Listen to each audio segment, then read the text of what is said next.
6장 9절부터 20절 말씀, 다음 주에는 7장을 읽어 보시면 좋겠죠. 자, 6장 9절 제가 먼저 봉독합니다. 불의한 자가 하나님의 나라를 유업으로 받지 못할 줄을 알지 못하느냐. 미혹을 받지 말라. 음행하는 자나 우상 숭배하는 자나 간음하는 자나 탐색하는 자나 남색하는 자나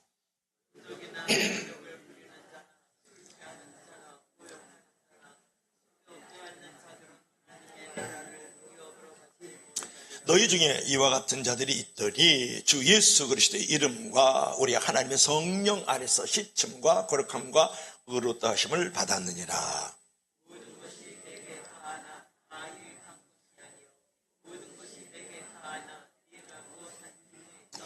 음식은 배를 위하여 있고 배는 음식을 위하여 있으나 하나님은 이것저것을 다 폐하시리라. 몸은 음란을 위하여 있지 않고 오직 주를 위하여 있으며 주는 몸을 위하여 계시느니라.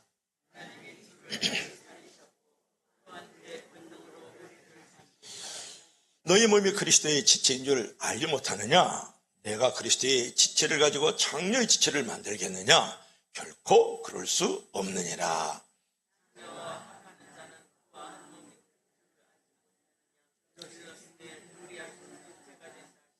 주와 합하는 자는 한 영이니라.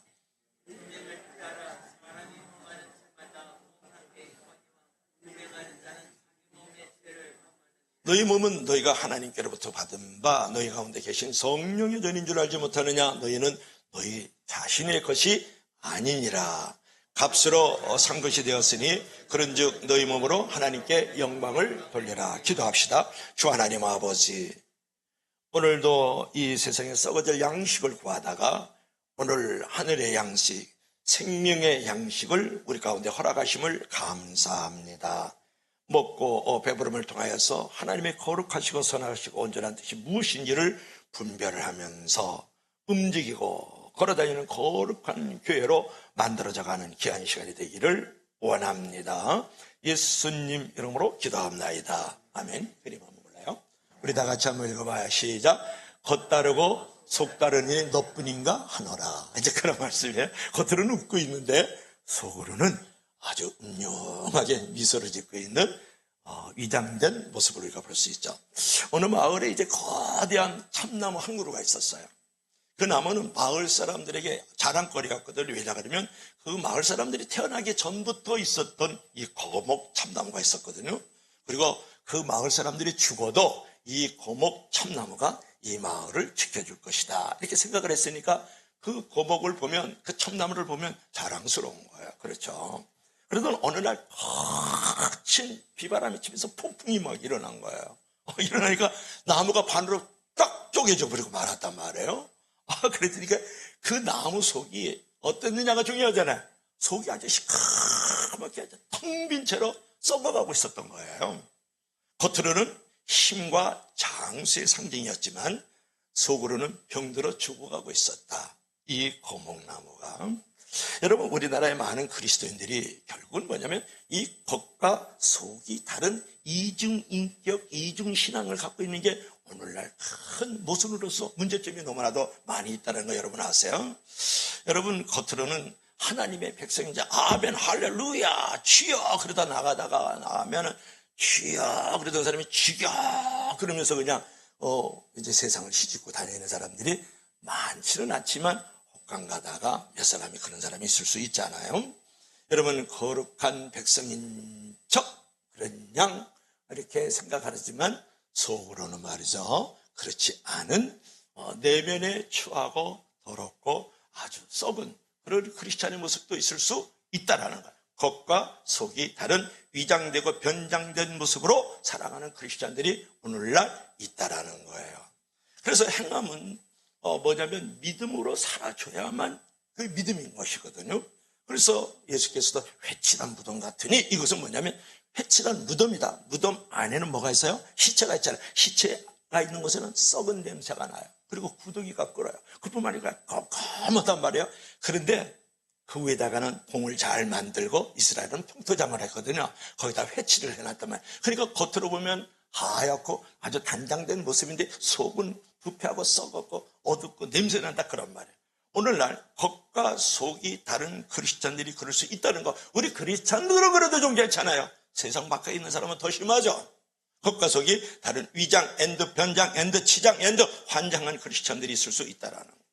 자, 그렇다 그러면 오늘 우리가 어떻게 하면 이 신뢰성을 잃어가고 있는 우리 크리스찬들의 이 모습을 회복할 수 있을 것인가? 어떻게 하면 세상과 구별된 거룩한 삶으로 우리가 살아갈 수 있을 것인가에 대해서 오늘 우리가 이제 생각해 보려고 하는데요. 하나님께서 가장 기뻐하시는 삶은 뭐냐면 거룩한 삶이에요.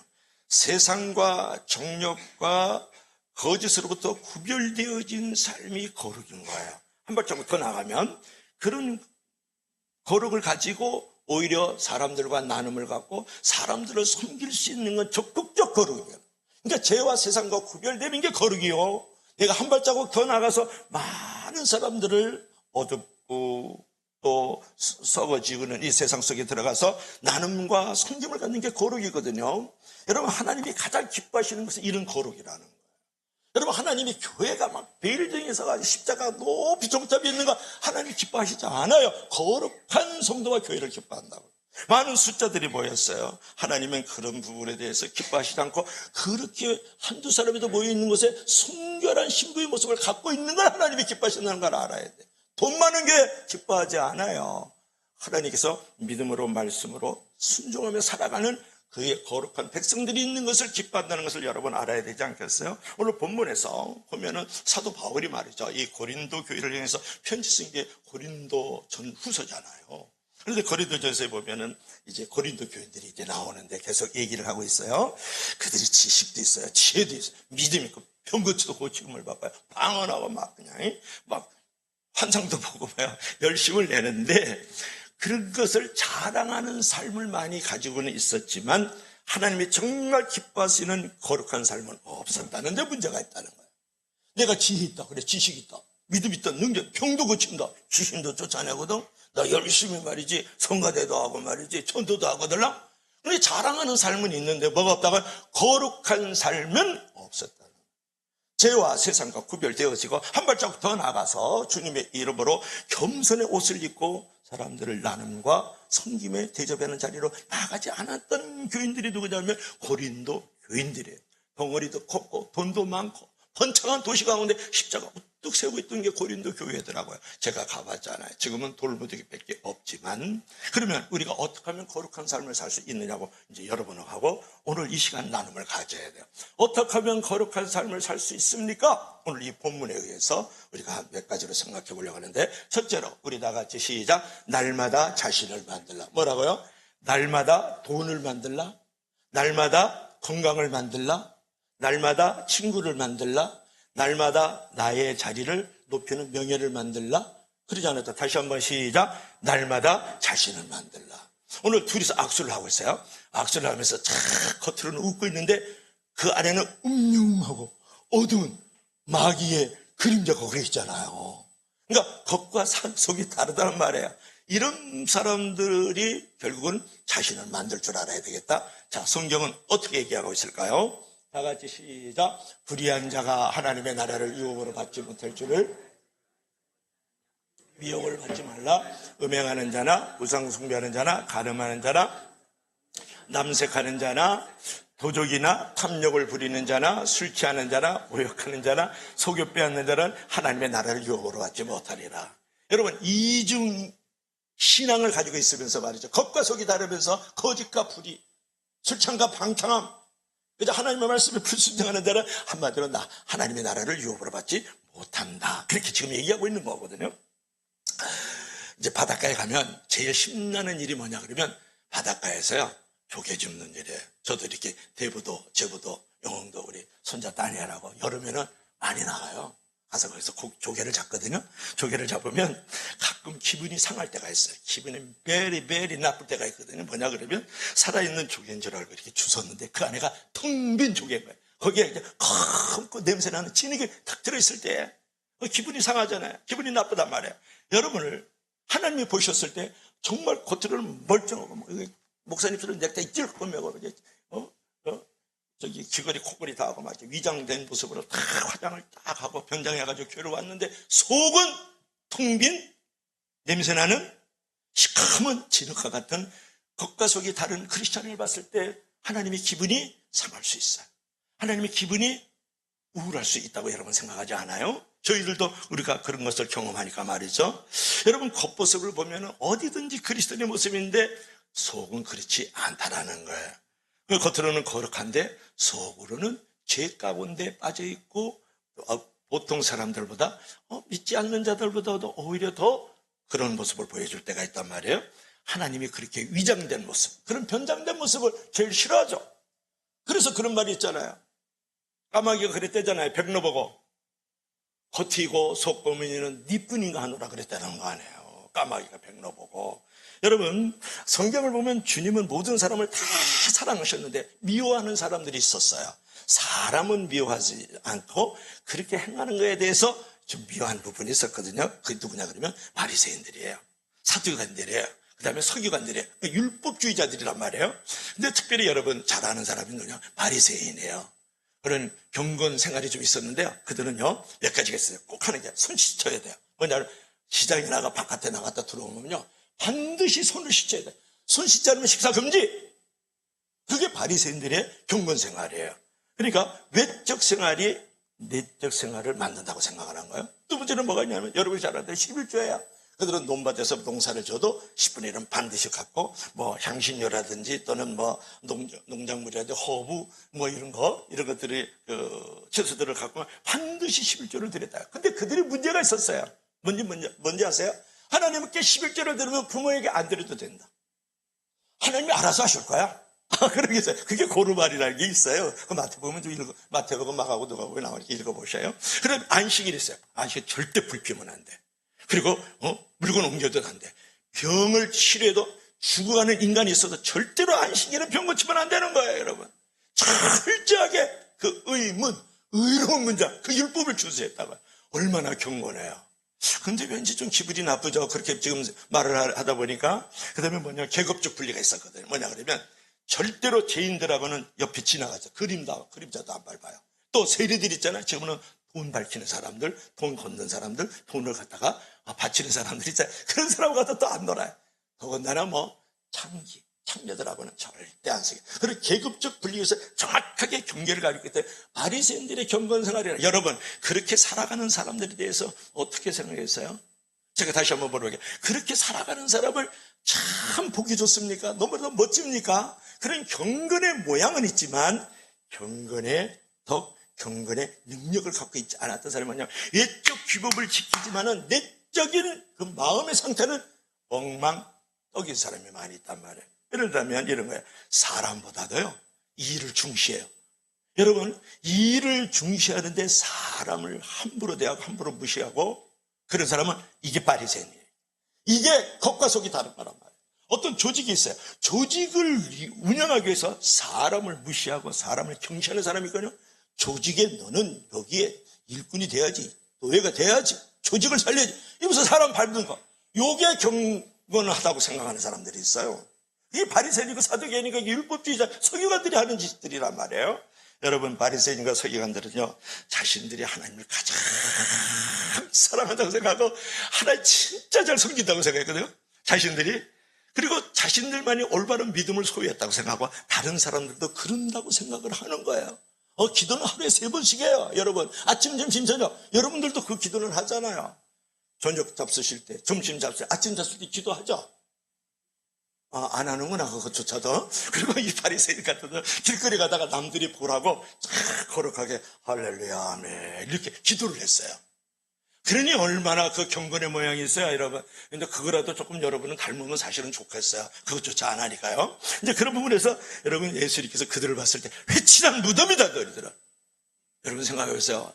11조 하나님 앞에 헌금 드렸다가 부모님 돈 안 드려도 된다. 이게 말이 됩니까, 여러분? 예를 들면 그게 고르반이라는 거잖아요. 그러니까 여러분들께서 겉다르고 속다르던 사람들이 바리새인들과 서기관들 또는 뭐 율법주의자들이다 이렇게 생각하면 좋겠죠. 그러니까 예수님께서는 겉으로는 멋있는 페인트칠을 하고 막 인테리어를 하고 말이죠. 그랬더니 그 무덤이 말이죠. 그 안에 시체가 있었다는 거 아니에요. 그러니까 예수님께서 회칠한 무덤 같으니 그러면서 그들을 나무라고 책망했던 것 같아요. 사람은 귀하게 생각하지만 그런 행동에 대해서 예수님께서 책망하신 거죠. 예수님은 사람을 미워하시지는 않아요.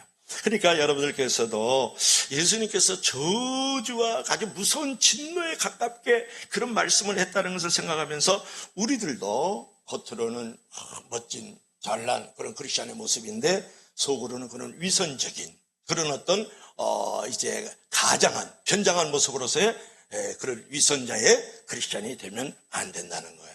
그런데 요즘에 보면은 어릴 때부터 교회를 다녔다는 거예요. 모태신앙이라는 거예요. 주일 잘 성수하고요. 수요일에 출석도 하고 말이죠.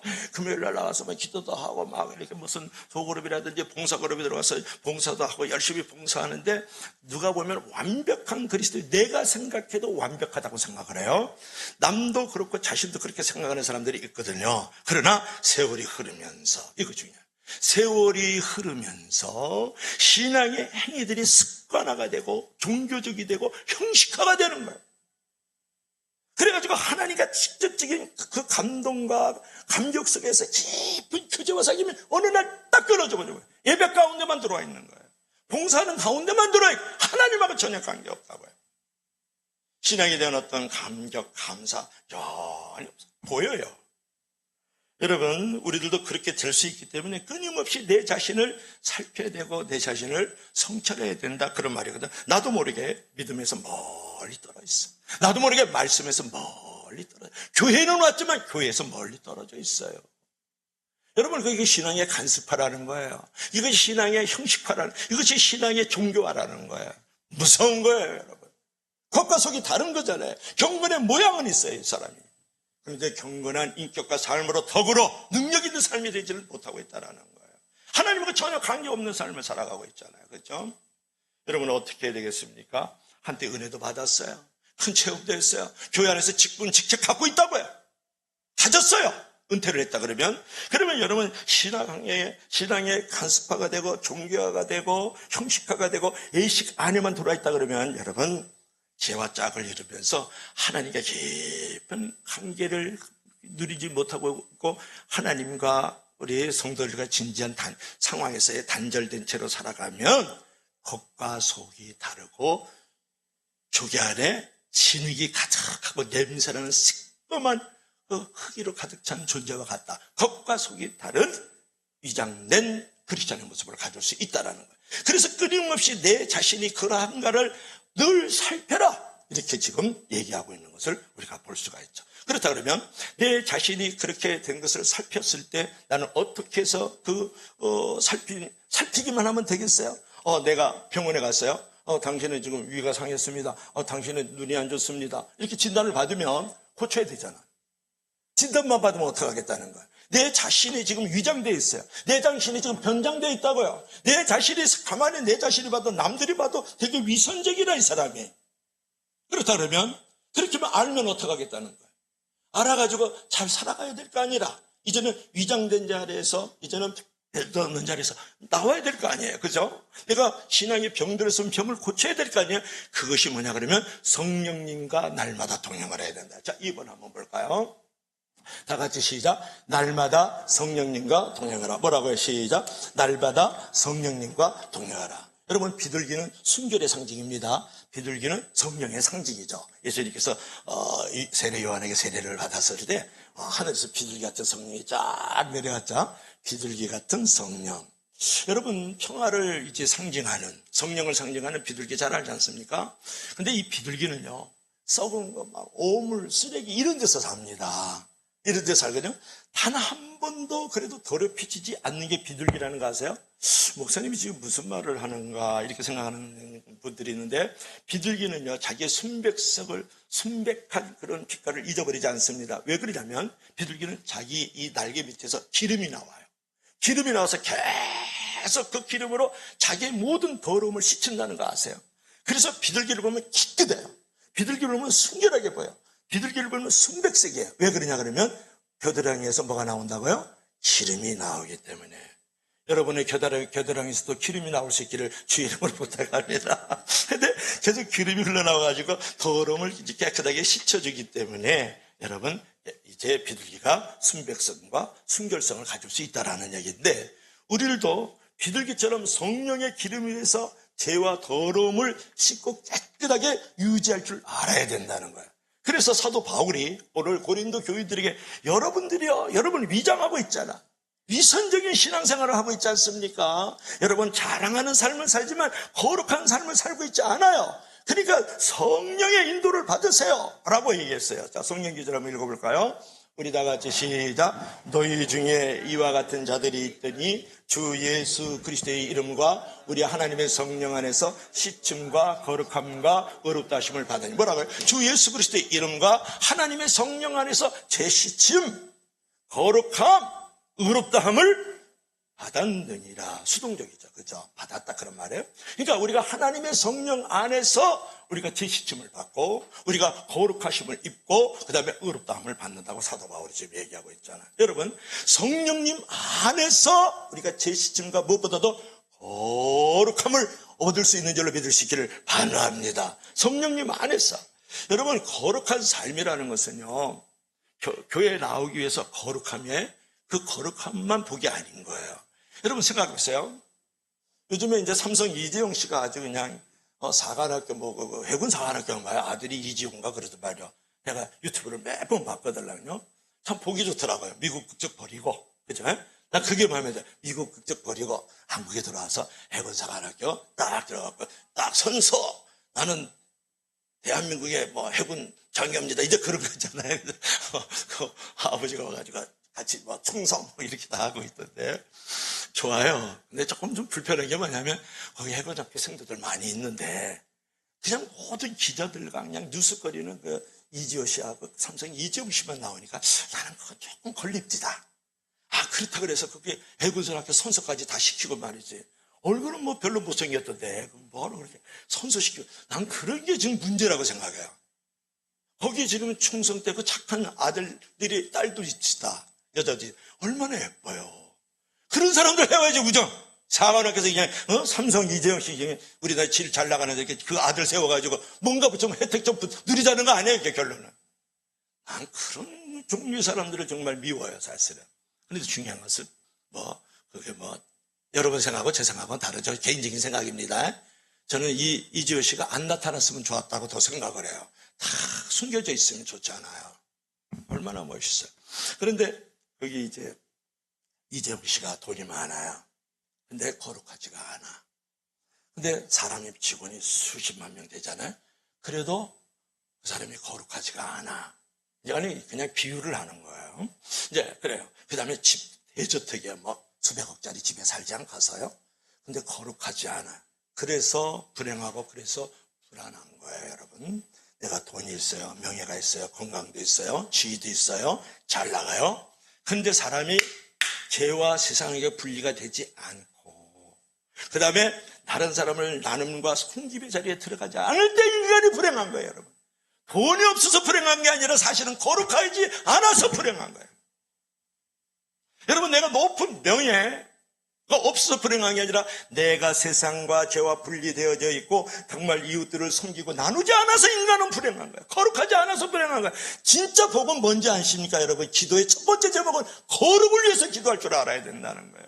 오 성령님이여, 저를 거룩하게 만들어 주옵소서라고 얘기하라는 거예요, 사도 바울이. 성령 안에서, 하나님의 성령 안에서 씻음과 거룩함과 의롭다함을 받지 않은 인간이 어떻게 행복할 수 있으며 어떻게 하면 불안하지 않을 수 있느냐고 여러분에게 사도 바울이 지금 물어보고 있잖아요. 여러분, 인간의 궁극적 행복의 추구는 뭐냐면 뭐예요? 행복이에요. 궁극적인 건 뭐예요? 평안이에요. 궁극적으로는 우리 기뻐해야 돼요. 감사해요. 천국 가는 건 그 이후에 좋다 이거야. 일순이지만 그러기 위해서 거룩하지 않으면 절대로 행복도 없고 감사도 없고 기쁨도 없고 여러분 평안도 없습니다. 믿으시면 다 같이 아멘 하시기 바랍니다. 이거를 믿는 게 예수진이에요. 이게 참된 위장이 되지 않은 크리스천의 모습이다. 그런 말이에요. 그래서 여러분, 사람을 거룩하게 하는 것은 뭐냐 그러면 성령님의 주된 사역이거든요.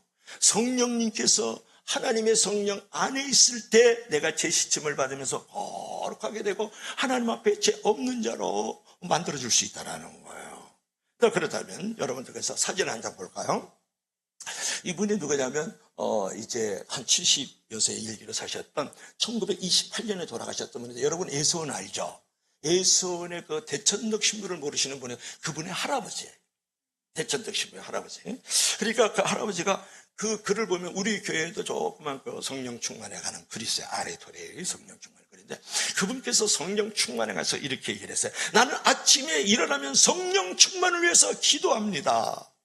그러니까 왜냐하면 나는 하루를 살아갈 때 너무나도 많이 흔들릴 수 있는 존재이기 때문에 나는 성령 충만을 위해서 반드시 기도를 합니다. 둘째, 나는 하루를 살아갈 때 아침에 반드시 성령 충만을 위해서 기도합니다. 왜냐하면 나의 말과 생각이 다른 사람에게 상처를 줄 수 있기 때문입니다. 실언할 수 있기 때문입니다.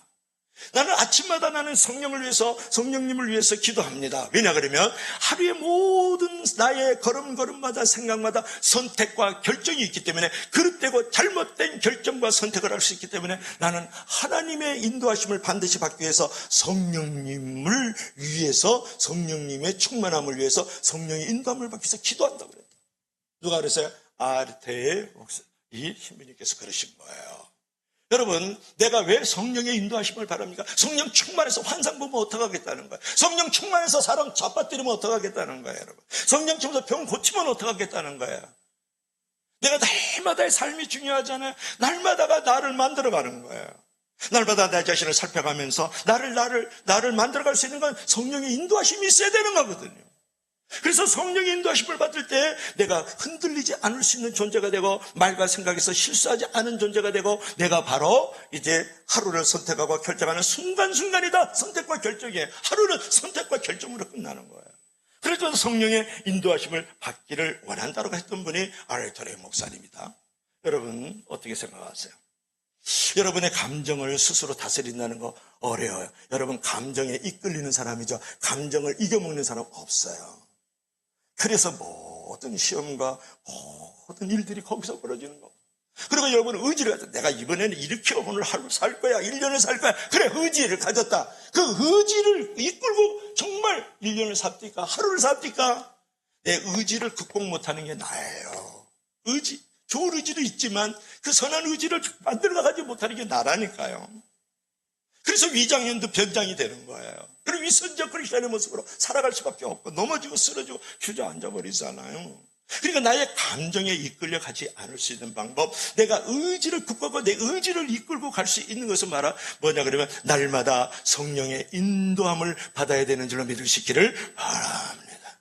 그러니까 감정을 다스리고 말이죠. 그 다음에 나의 의지를 이끌어갈 수 있는 건 성령님 외에는 없다고요.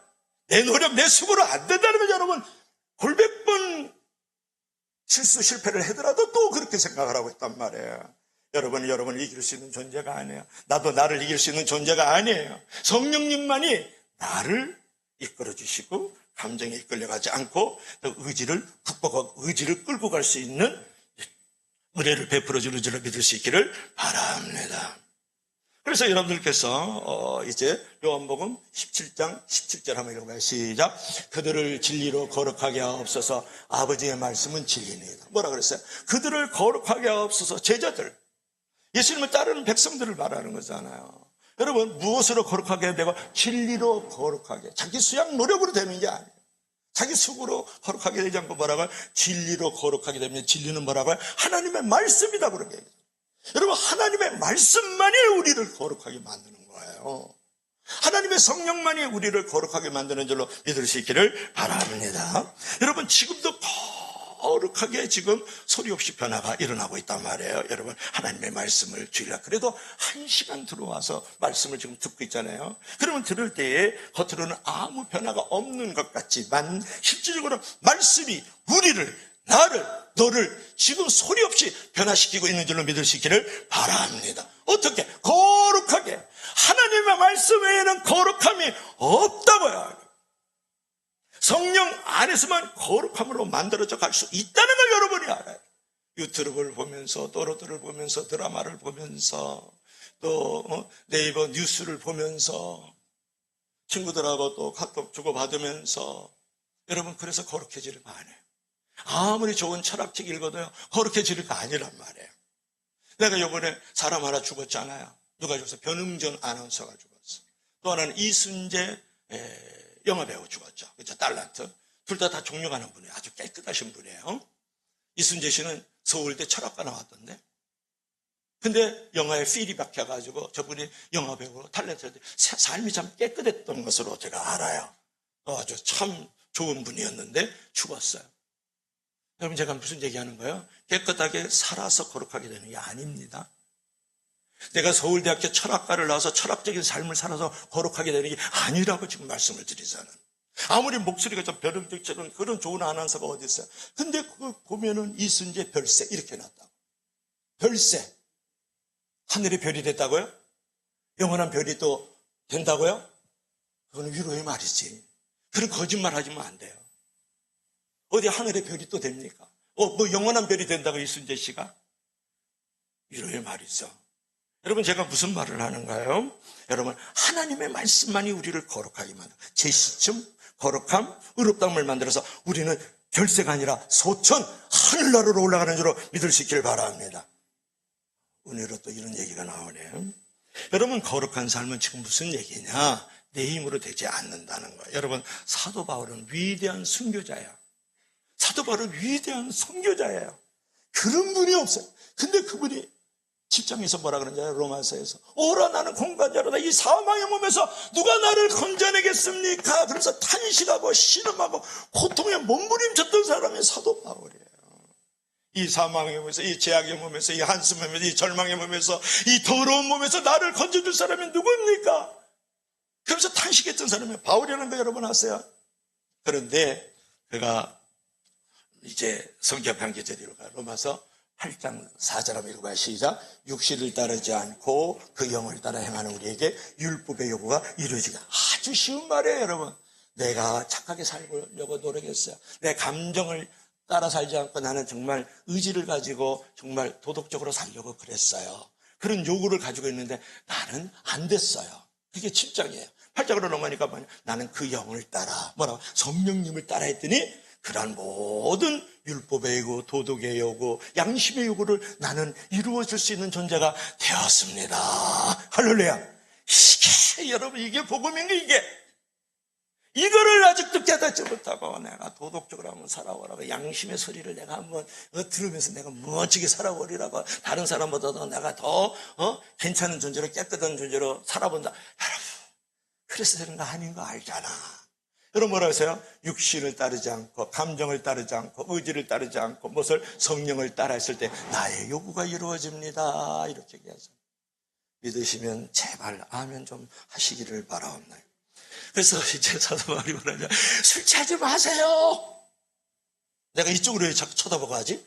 술 취하지 마세요. 뭐라 그래? 성령 충만함을 받으세요. 그러잖아요. 그죠? 이것은 뭐냐면 성령 충만을 받으라니까 자꾸 여러분들은 막 뜨겁게 막 불러 이렇게 나와요. 제가 청년 때 그랬거든요. 다 헛것이더라고요. 수양회 가가지고 방언 안 받고 뭐 불 안 받는 인간 어디 있어요? 내려오선 그다음부터는 전혀 관계없이 살거든요. 그게 위장적인 크리스찬이지.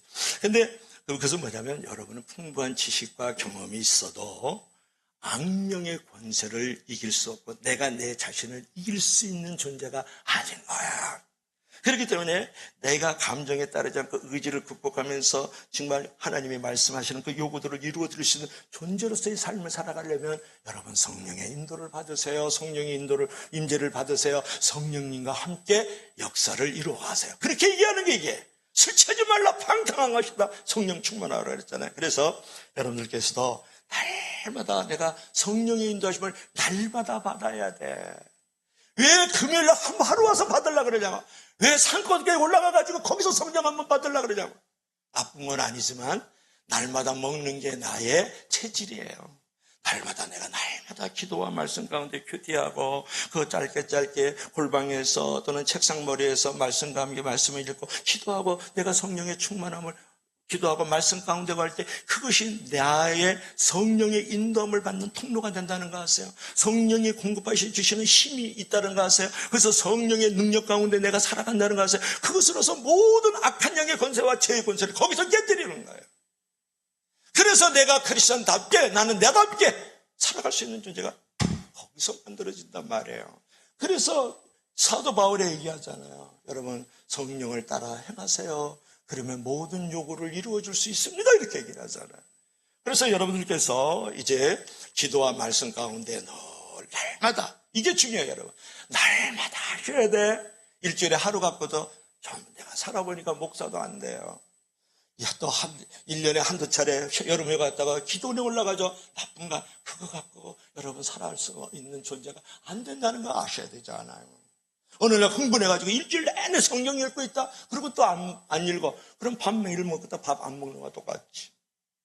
그러므로 여러분께서 지금 원하시는 건 뭐예요? 성령의 인도하심을 따라서 날마다 내 자신을 살피면서 나를 이끌어갈 때에 내가 거룩한 삶이 된다. 이렇게 말씀을 한 거예요. 믿으시면 아멘 하시기 바랍니다.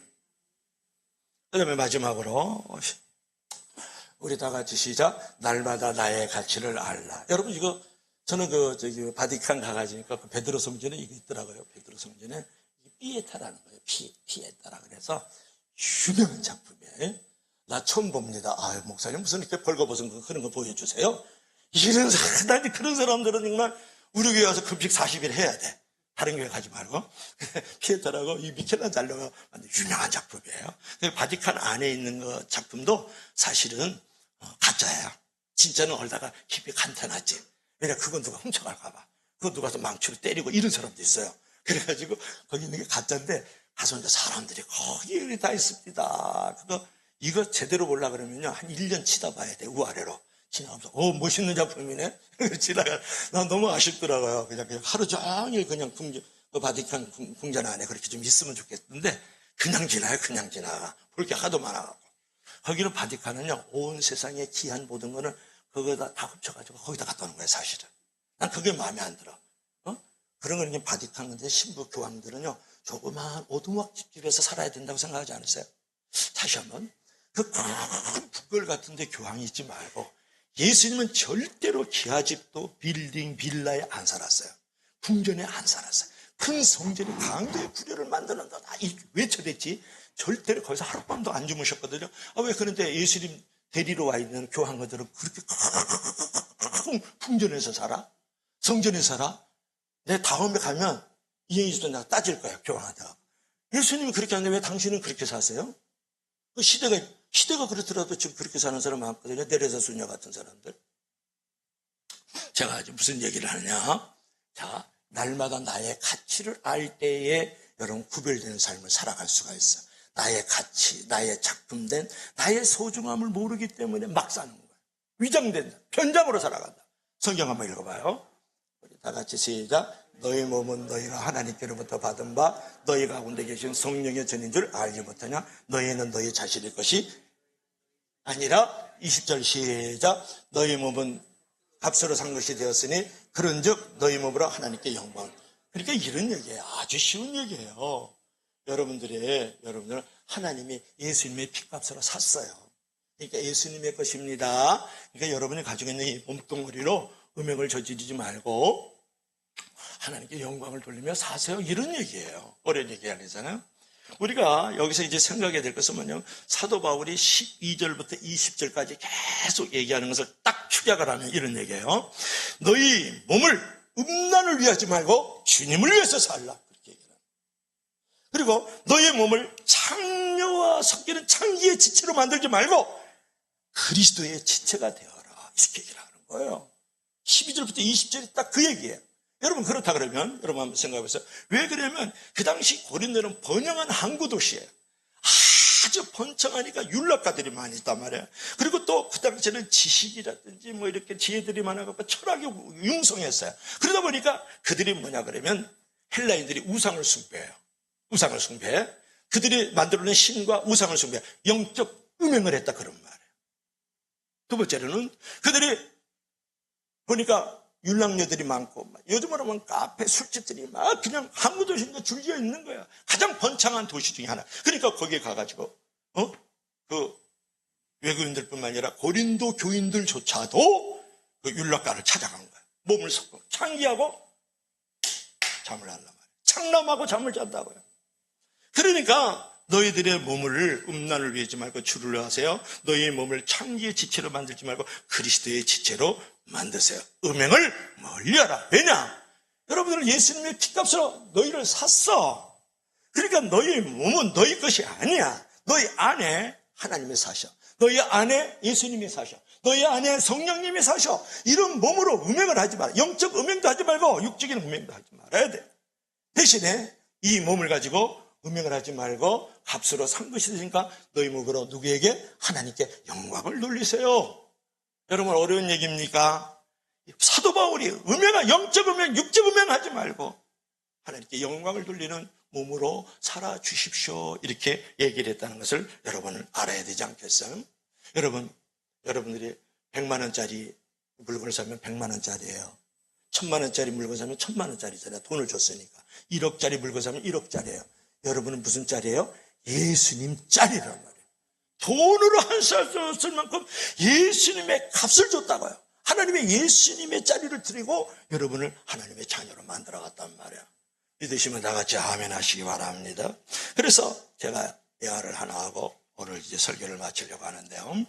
여러분들은 하나님의 위대한 이제 작품이고 소중함이고 가치다라는 얘기를 하고 싶은데, 여러분이 이제 지구촌에서 가장 다이아몬드가 많이 나는 나라가 어딘 줄 아세요? 예? 남아공하고, 예. 장정신 권사님께서 정신을 똑바로 차렸어요. 그래가지고, 우리 같은 장씨잖아요. 그래가지고, 정신을 차렸는데, 남아공이 이제 다이아몬드를 개발하는 광산 지역으로서는 최고입니다. 그런데 우연한 기회에 한 상인이 말이죠. 그 남아공의 어느 마을에 이렇게 갔어요. 갔다 보니까 그 선반에 보니까 번쩍번쩍 하는 거예요. 그게 아주 빛이 나요. 그러니까 이 상인이 그 주인보고 하는 말이, 저 번쩍번쩍 하는 거 선반에 있는 거 나를 주실 수 없어요? 대신에 당신의 아들에게 가장 값비싸고 좋은 장난감 하나 드리겠습니다. 그러니까 이 주인이 그래요? 너무 감사하죠. 그러면서 선반에 있던 그걸 꺼내서 이거요. 이거 다이아몬드요? 다이아몬드 말이지. 빛나는 돌이요. 우리 아들놈이 저 산에 올라갔다가요. 그냥 하나 주워 여기다 올려놨어요. 그러면서 이걸 상인한테 주는 거예요. 그러니까 그 상인이 값비싼 장난감을 사가지고 그 아들한테 막 주인이 무릎 꿇고 막 너무 고맙다고 어떻게 이게 돌 하나 가져가는데 이렇게 장난감 비싼 걸 주시냐고 아들놈하고 와서 그냥 꾸벅꾸벅 그냥 폴더 인사를 하는 거죠. 근데 이 사람이, 이 상인이 그 번쩍번쩍 그리고 빛나는 광채의 그 돌을 딱 가지고 남아프리카 케이프타운이 수도예요. 강전희 지사는 인지 알았어요? 케이프타운 수도에 가가지고 그 돌을 팔았더니 그 당시의 돈으로 12만 5천 달러를 준 거예요. 그 보석상이. 지금으로 보면 수백만 달러가 되는 거예요. 몇백 억이 되는 거예요. 그래가지고 그 사람이 이제 수지를 맞았다. 여러분, 가치를 아는 자와 모르는 자의 차이라는 거예요. 여러분, 상품이냐 작품이냐의 차이라는 거예요. 여러분, 이것은 뭐냐 그러면 짝퉁이냐 진퉁이냐를 모르기 때문에, 진품인지를 모르기 때문에 이러한 일이 벌어지고 있다는 거예요. 여러분, 무엇을 얘기하냐면, 여러분은 예수님께서 예수님의 피값으로 여러분을 삼바되었어요. 그래서 내 것은 누구세요? 하나님의 것이란 말이에요. 그러면 하나님의 소유가 됐단 말이에요. 그럼 나는 예수님의 짤인데 그냥 예수님의 짤이라고 생각하지 마세요. 그래서 나는 하나님의 자녀가 되었어요. 그래서 나는 천국의 시민권을 가진 사람이에요. 그래서 나는 하나님의 형상을 가진 위대한 걸작품이다. 이거래. 따라하세요. 나는 예수님의 짤이로 하나님의 자녀요. 천국의 시민권을 가진 자요. 하나님의 형상을 가진 위대한 걸작품이다. 여러분, 이게 중요한 말이에요. 이런 부분에 대해 분명한 내가 자존심을 갖고 내가 자신감을 가지면 거룩하게 살아갈 수 있는 존재가 되는데, 그런 자존감이 없고 그런 자존심이 없기 때문에, 그런 자신감이 없기 때문에 내가 짝퉁 인생으로 살아가는, 위장된 존재로 살아간다고요. 위선적인 존재로 살아가게 되는 것이 기본의 그런 마음이 있는 거예요. 여러분, 그런데 여기서 하나 제가 말씀드릴게요. 목사님, 그래도 저는 그런 생각이 안 들어 그래요. 자, 보세요. 이게 하나 떨어졌어요. 뭐가 떨어졌어요? 이 다이아몬드가 떨어졌어요. 그러면 거기가 깨질 수 있죠. 깨져도 다이아몬드는 다이아몬드인 거예요. Do you know? 그 다음에 이 다이아몬드를 그냥 선반에 올려놓으면 먼지가 많이 끼죠. 먼지가 많이 껴도 다이아몬드는 다이아몬드예요. 자, 이제 접근이 조금 되고 있어요. 그런데 다이아몬드를 이렇게 옮기다 보니까 흠이 났어요. 이렇게 기스가 좀 났다고요. 그래도 다이아몬드는 다이아몬드다. 제가 얘기하면 여러분, 다이아몬드는 다이아몬드다 그래서요. 흠과 티가 있어도, 다이아몬드가 깨지고 부서진 점이 있어도 다이아몬드는 다이아몬드. 여러분, 무슨 얘기를 하는 거예요? 내가 예수님의 피값으로 여러분들이 하나님의 것이 되었단 말이에요. 그러면 하나님의 위대한 다이아몬드란 말이에요. 내가 때로는 흠과 티가 묻을 수 있어. 내가 때로는 깨질 수가 있고 부서질 수 있어.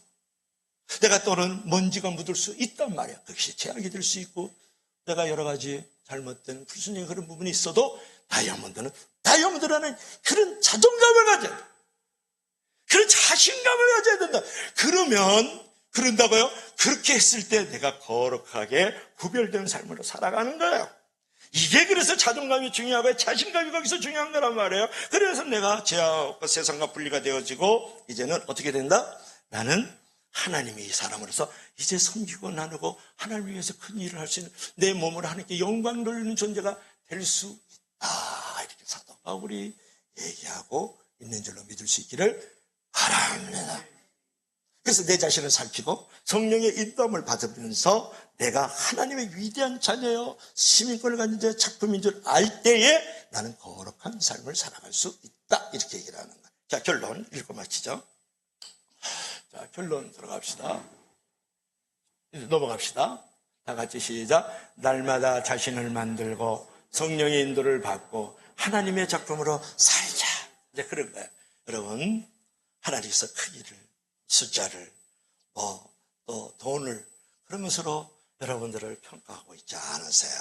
중요한 것은 날마다 나의 삶 속에서 성령의 인도를 받으면서 여러분은 거룩하고 죄와 세상에서 분리된 모습으로 구별되는 모습으로 한 걸음 더 나아가서 나의 몸을 가지고 하나님께 영광을 돌리는 성인과 나눔의 삶을 살고 있느냐를 지금도 한 사람 보고 있다는 것을 여러분이 믿을 수 있기를 바랍니다. 기도합시다. 우리 다 같이 한번 기도할 때 하나님, 나는 날마다 내 자신을 들여다보고 날마다